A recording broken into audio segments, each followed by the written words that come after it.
Checking my phone, I discovered 13 missed calls, all from my mother-in-law, Martha. Not again, I thought. As I pondered this, my phone vibrated once more. I answered, and Martha's voice, filled with anger, came through. "Excuse me, isn't the allowance for this month $3,000 due?"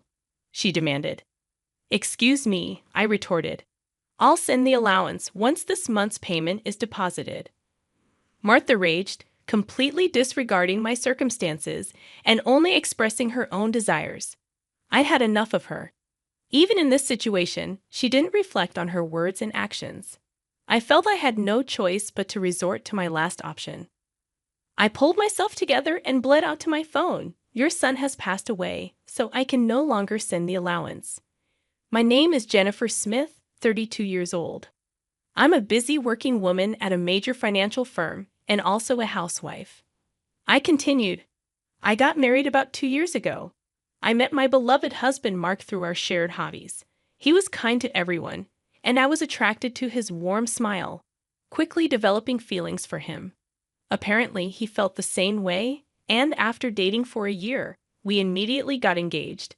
We both believed that we wouldn't meet anyone better than each other. We were living together while dating, and without any major quarrels, we decided to marry. Everything went smoothly for us, but here's where a problem arose. Martha, my mother-in-law. My father-in-law had passed away a few years ago, and since Mark didn't have any siblings, his only family was Martha. The trouble started when I first visited her home to introduce myself before our wedding. "Nice to meet you, Martha," I said, trying to be polite. She clearly showed a displeased expression. "So, you're Mark's fan, huh?" she said. "Yes, my name is Jennifer Miller." "You're a rather plain girl.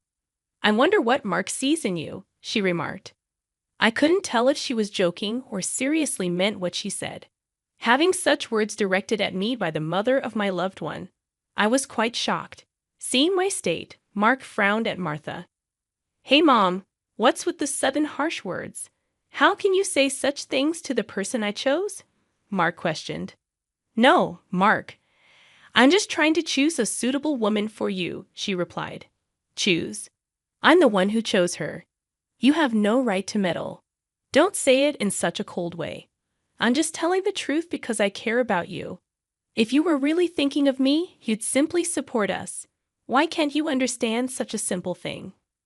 The air turned heavy as an argument unfolded between mother and son right before my eyes. Given that this was my first meeting with Martha, I wasn't in a position to intervene. Although the atmosphere remained awkward, we ultimately managed to express our intent to marry. As we were leaving, Martha called out to Mark, sounding somewhat disgruntled. "Mark, can I have a word? You're going to keep that promise after you get married, right?"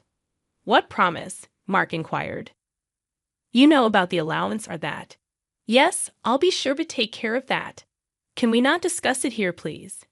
Mark seemed uncomfortable, and the atmosphere between my husband and his mother was tense, thick with discomfort in the car on the way home. I approached Mark to address the lingering concern that had been bothering me. "Hey, Mark, about the conversation you had with your mom as we were leaving," I began. Mark sighed deeply and began to speak slowly. "Yeah, I should have told you about it, Jennifer. I heard something about an allowance after my dad passed away. I've been sending money to my mom every month." "How much?" I asked. $22,000. $2,000? I couldn't help but raise my voice in surprise. Mark continued, "Actually, my mom has a debt. She lost a lot of money at a casino a long time ago. She's still paying it off, and because her health isn't great these days, she spends a lot of time at home. But she still needs money to live on." $2,000? Isn't that a bit too much?" I questioned. "If I try to lower the amount, she keeps calling me over and over, and no matter what, a mother is still a mother. I worry about her living alone." I understood that Mark was devoted to his mother. However, 2 months after our wedding, during my lunch break one day, I received a phone call from Martha. When I answered, she began to speak in a cheerful tone. "Jennifer, long time no see. Can we chat for a bit?" I hesitated before replying, yes, what can I do for you? You could start sending me money, she said. I was so taken aback that I couldn't find the words to respond. However, Martha seemed excited to continue the conversation. You mentioned before that you're working for a financial company, right? That means you have a good salary, doesn't it? She inquired. Well, not exactly, I replied, avoiding eye contact. Are you lying to avoid giving me money? Martha's tone turned accusatory. That's not what I mean, I explained. But Martha, you're still receiving financial support from Mark, aren't you? In response to my question, Martha defiantly replied, so what? I stated what I felt. Martha, receiving $2,000 in monthly support is a big deal, and yet you're asking for more, really. Martha questioned, if you were to send me an additional $1,000, I could avoid burdening Mark. Confused, I asked, what do you mean by that? Martha elaborated, well, I have Mark as a guarantor for my debts. If I fail to make payments, the debt collectors will go after him. Do you understand? But aren't you using part of Mark's $2,000 to pay back the debt? I inquired. Martha admitted, I'm short. I haven't told Mark, but I have a significant amount of debt. From Martha's tone, it was apparent that this was a fact even her husband was unaware of. Having children in the future would increase our expenses. Additionally, taking over Martha's debt was not an easy task. If Martha's payments fell behind and the debt fell onto Mark, the interest would likely have accumulated significantly by that time. If I refused to send money, it would eventually become a problem for my husband as well. It was better for Martha to pay off her debt now. Thinking along those lines, I reluctantly agreed to Martha's proposal. All right, I'll start sending you money, I conceded. Martha seemed relieved, saying, really good, Jennifer. I knew you would say that. The total, with Mark's contribution, will be $3,000. But this means you can pay off your debt, right? Yes, of course. I should be able to pay it all off in about a year, Martha assured. I pressed, you promise, right? You'll make sure to pay off all your debts. Martha agreed, and I said, I get it, so I'll be expecting it from this month onwards. She ended the call abruptly.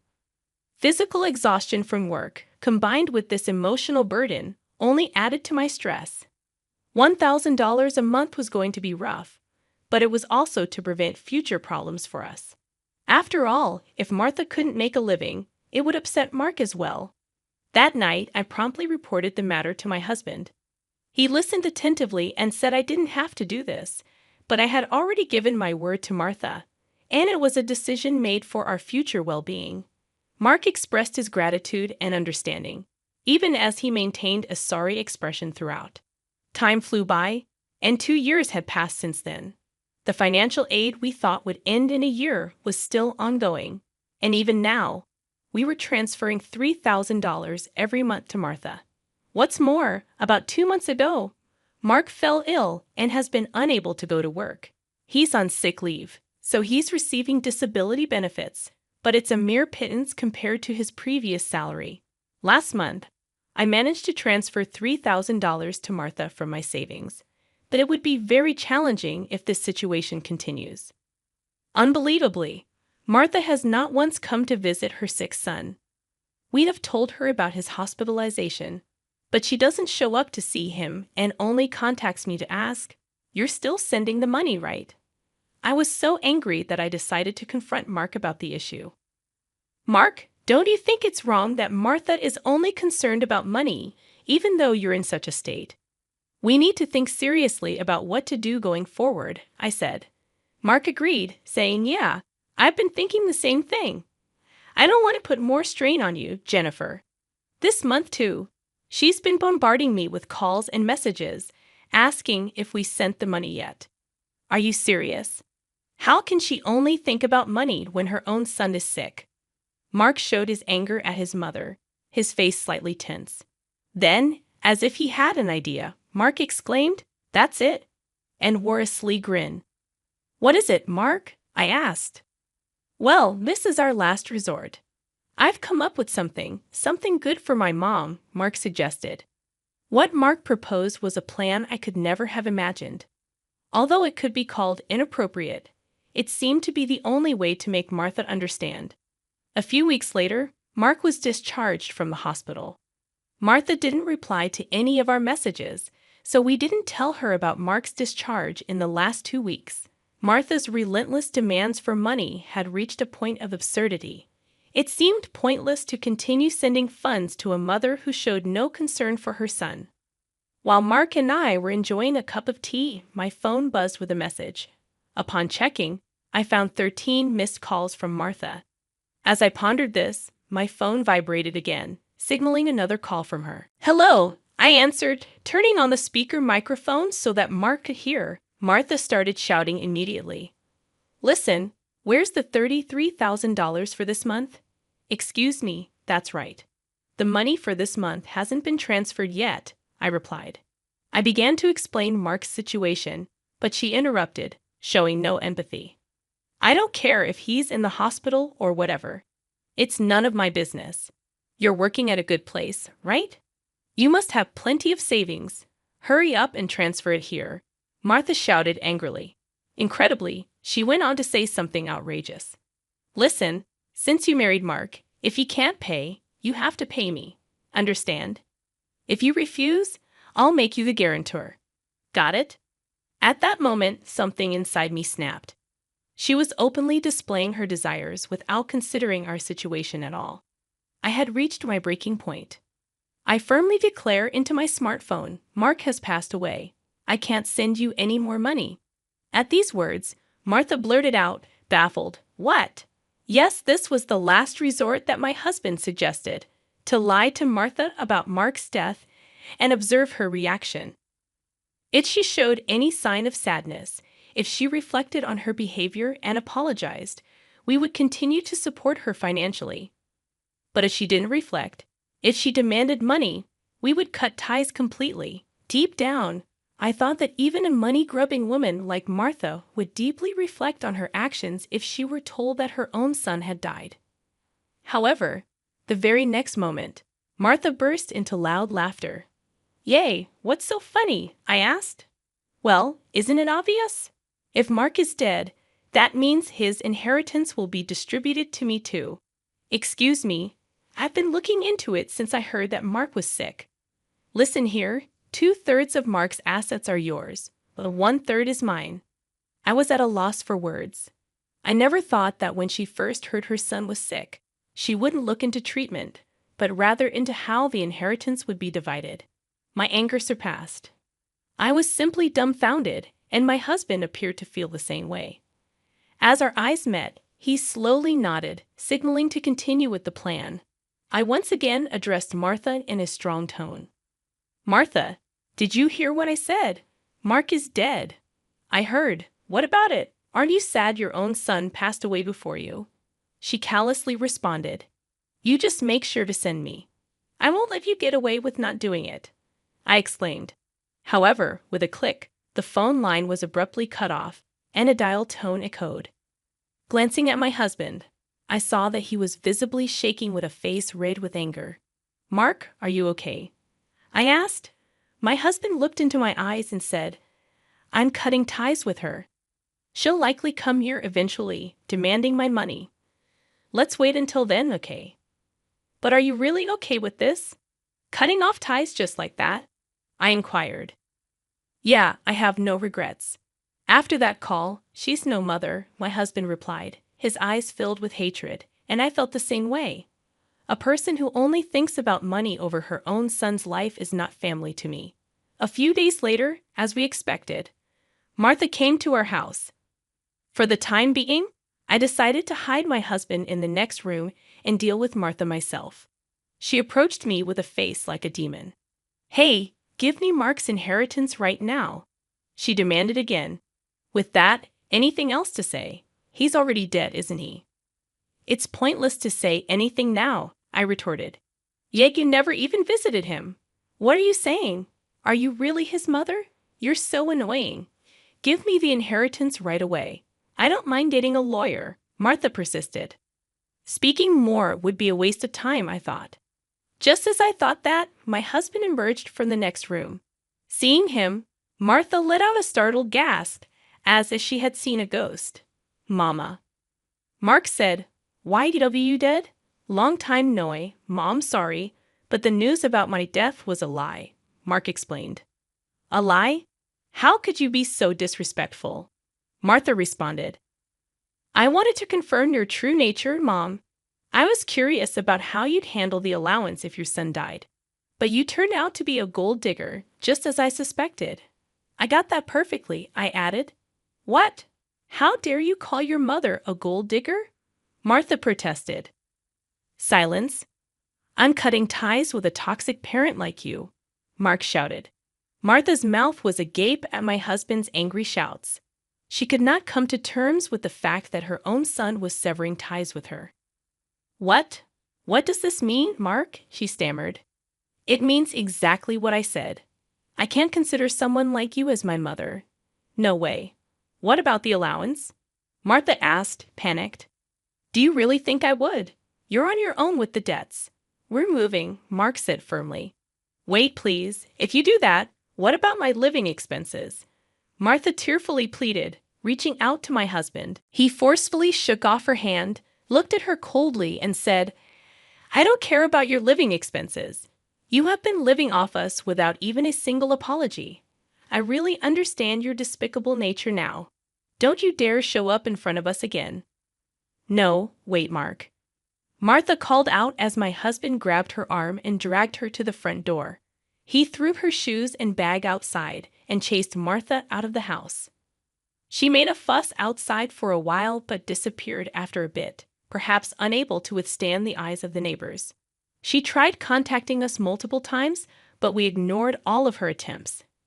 We set Martha's number to be automatically rejected, and we finished moving. Regarding the matter of co-signing for the debts, it became invalid since Martha had made Mark the co-signer without his consent, and therefore he was not responsible. Without the allowance from us, Martha seems to be leading a miserable life. It's only natural, as she had been using the allowance for her gambling habits instead of paying off her debts.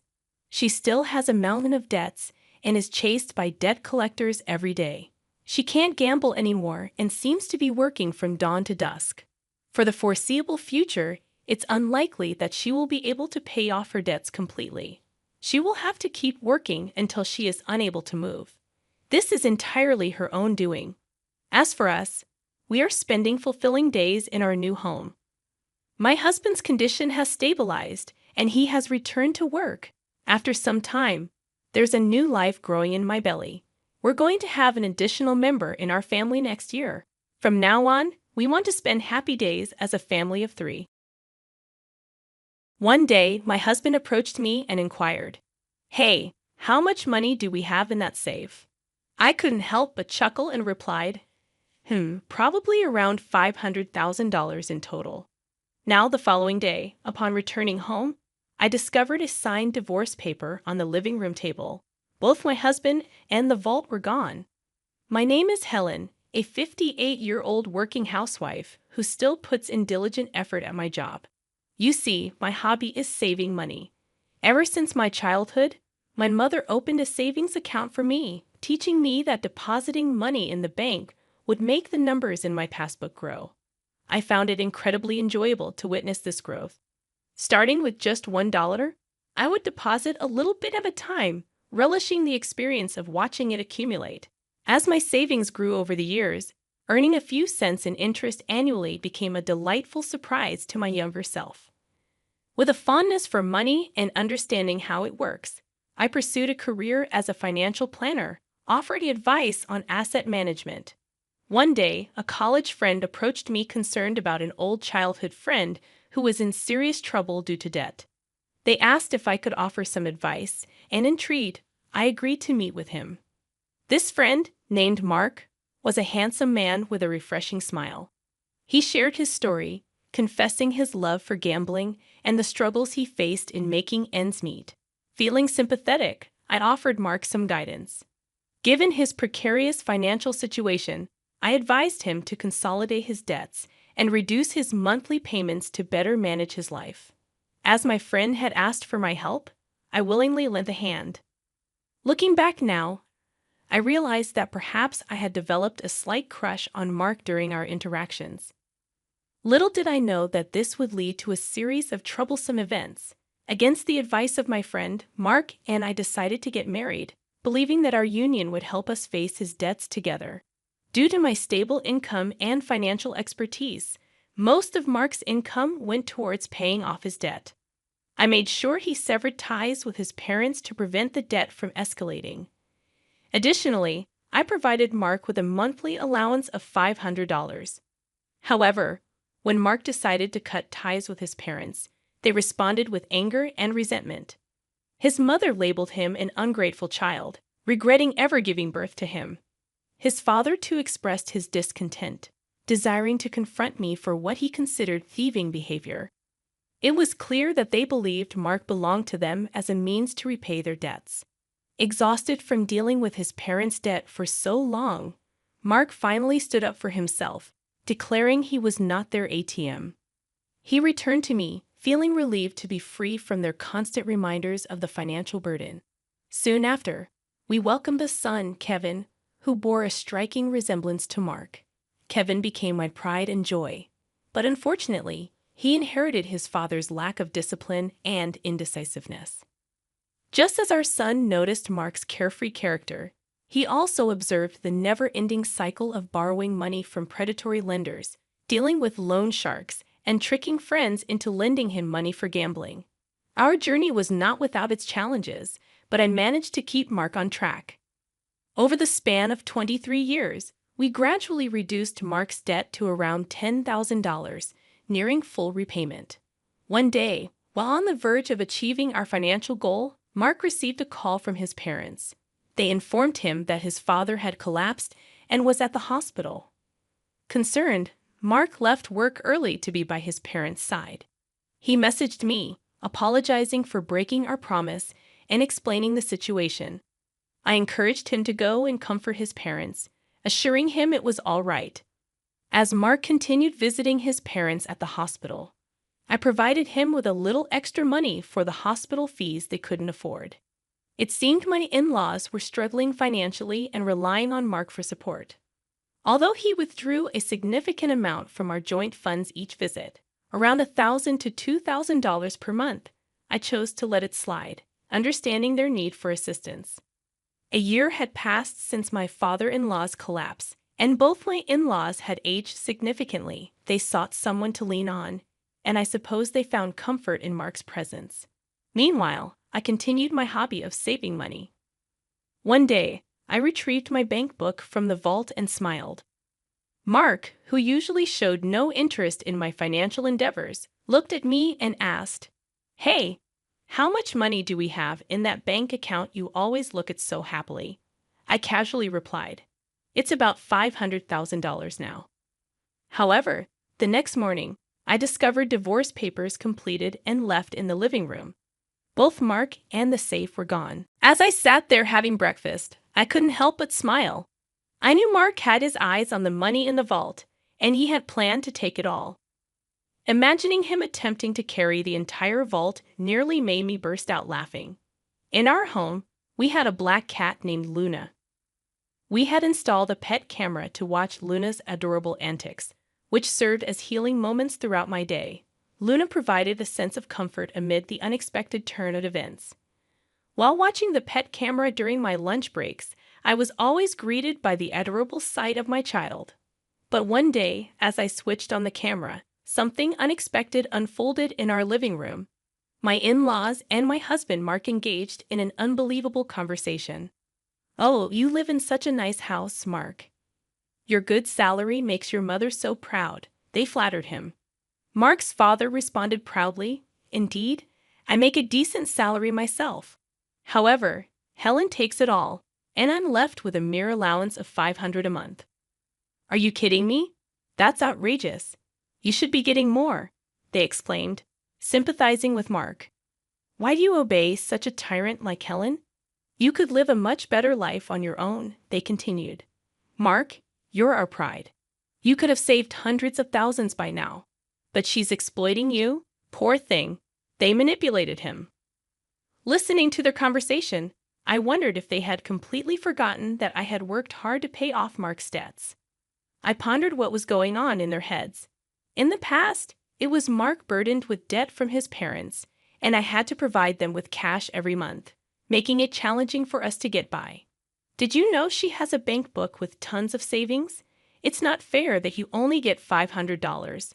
Mark complained, and in that moment, my in-laws' eyes lit up. They exchanged glances and eagerly leaned in, awaiting Mark's response. Last I heard, I think it was around $400,000 or $500,000, Mark answered. Mark, isn't that money rightfully yours? They asked, trying to persuade him. It may not match the effort you've put in, but shouldn't you be receiving that money? Yeah, I guess you're right. I'm starting to think the same thing, Mark conceded. Despite his good looks, Mark was easily influenced and indecisive. In the past, I found this endearing and wholeheartedly devoted myself to him. However, it seemed he was being manipulated by his parents once again, and they were about to touch my precious savings. Witnessing this scene was incredibly painful. Tears streamed down my face as I sat at my desk at work, holding my phone. For the past 23 years, I had diligently set aside my own living expenses from Mark's income, primarily using it to pay off our debt.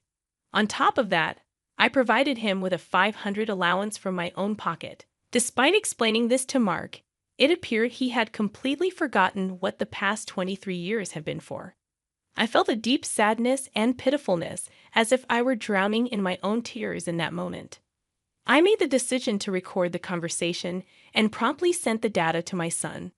Claiming sickness, I left work early and headed to my regular bar, where I drowned my sorrows in alcohol. Pouring out my heart to the bartender, he gently comforted me, saying, "Why do you grieve for someone like that? You've done nothing wrong. There's no need to live for them. Live for yourself." In that moment, my love for my husband and my intoxication faded away. "Thank you, sir. Next time, we'll share a pleasant dream," I said to the bartender before leaving. Returning home, I entered my study and began devising a plan to retrieve the bank book from the safe. I couldn't fathom how to accomplish it, but I was determined to show them hell. They should never underestimate me. Concentrating harder than ever, I knew that gathering evidence was the first step. From that day on, I diligently checked the pet camera every day, and slowly, the ugly truths began to surface. Instead of the woman my husband was having an affair with, my in-laws started appearing on the camera in our house. They were discussing their plan to take the bank book from me. "Is everything arranged to take that bank book from Helen?" they asked, grinning unpleasantly. "You're smart. You must have thought of something, right?" "Yeah, I have a plan. I'm thinking of taking the entire vault." "It'll be easy," Mark responded confidently. "But the safe is quite heavy." "Are you sure you can handle it?" his father questioned. "I'll be fine. I'll load it onto a cart." "Dad, helping out," Mark replied, and his father agreed, saying, "All right, I'll assist you anytime." The safe weighed around 120 pounds, confirming my suspicion that Mark, despite his good looks, was not very smart. At that moment, I solemnly pledged to drag these people down to the depths of hell. They had not only betrayed me, but also ruined the precious moments I spent watching Luna, our cat. Witnessing my husband's infidelity through the camera was a painful blow. I had hoped to find solace in Luna's presence, but even she seemed scared and wouldn't show up. These people had shattered my peace, but I vowed to punish them severely. One day, while I was working, I activated the pet camera once again. This time, it wasn't the woman my husband was having an affair with. Instead, it was my in-laws at our house, discussing their plan to take the bank book from me. With determination in my heart, I continued to gather evidence, and soon the day would come when I would execute my plan and show them the consequences of underestimating me. Facing the reality of my impending divorce, I found myself strangely accepting of the situation. Just how desperate were these people to go after money? I sat at my office desk, sipping coffee, and recorded the scene on my phone screen. Surprisingly, I wasn't upset or sad anymore. If they had such intentions, so did I. I was determined to show them the consequences of their actions. Then, the day finally arrived. "Hey, how much money is in that passbook on the vault? You always seem so happy when you're looking at it," Mark asked. "Right now, there's about $500,000 in there," I replied casually. The next day when I arrived home, I discovered a signed divorce paper in the living room. Both my husband and the vault were gone. A smirk formed on my face as I sat down to have breakfast. I acted quickly, immediately filing the divorce papers and contacting my son Kevin. "Your father finally stole the vault. Can't believe he managed to carry it. It's so heavy," I told him. Kevin responded, "Mom, I think it's about time you end things with Dad. By the way, did he take everything in the vault too?" "No, actually, I moved all the money to online banking. The passbook is essentially worthless now. The most valuable thing might have been the safe itself since it was so heavy. Oh, by the way, I've already filed the divorce papers. Now I'm thinking about filing a police report. What do you think?"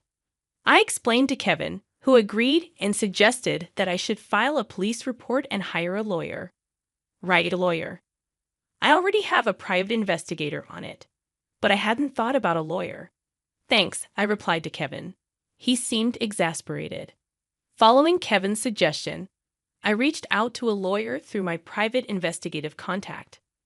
I handed over the recording from my pet camera to both the police and the lawyer, and then I waited. After a while, I received a call from my ex-husband, sounding quite frantic. "What the hell? The passbook is empty. What happened to the $500,000? You tricked me. That was my money. Where is it? Tell me now, or I'm going back to the house and abandoning your cat Luna," he threatened. "You just committed theft, and now you're threatening me. From now on, communicate through my lawyer," I calmly responded and blocked his number.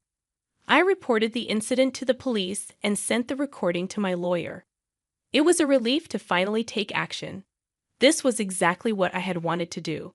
A short while later, I received a call from the police. "We have caught the thief. However, the vault was damaged. It appears he forced it open, and the things inside were burned," they informed me. My ex-husband and his parents learned that the passbook balance was zero, and they set the contents of the vault on fire. Although it was his first offense, my ex-husband spent a few days in custody. Discoveries continued as my ex-husband broke into the house he used to live in after his release. However, I had already filed for a divorce and obtained a restraining order. When he started causing a scene, I called the police, and within 10 minutes, they took him away again. I contacted my lawyer, explained what happened, and had him start the process of getting a restraining order. Furthermore, I asked the lawyer to sue for emotional distress due to his infidelity. The lawyer mentioned that we might not get much money from his broke family, but that didn't really matter to me. What I wanted was alimony. It seems my ex-husband broke into our house because he was discarded by his mistress and wanted to get back with me. His mistress promptly transferred $10,000 as alimony and seemed to have disappeared. It appears they split after the vault incident, realizing that when the money runs out, so does the love. My underpaid ex-husband, who still has $10,000 in debt, and his gambling-addicted parents seem to be struggling with their daily lives. He is living in an old single-room apartment without a bath, constantly quarreling with his parents. This information came from my lawyer. My ex-husband pleaded with me, saying, "I can't afford to pay the alimony. Please reduce the amount." But I refused, telling him to stay away from me. "If you're really sorry, show it with money," I said. If he had stayed with me, he had planned to end the remaining $10,000 of debt by the time he retired. But he fell for the sweet talk of his gambling-addicted parents-in-law. In the end, how foolish they all were. The $500,000 in savings was the accumulation of my hard work since a young age. I find joy in saving small change and updating the bank book. Now I will start a new bank book. I am living a relaxed life with my black cat Luna. My son visits occasionally and tells me about his girlfriend. This time, I am going to spend time for myself. I need to buy a new safe, one that's so big that a person can't carry it. Right, Luna? I am the happiest I've ever been.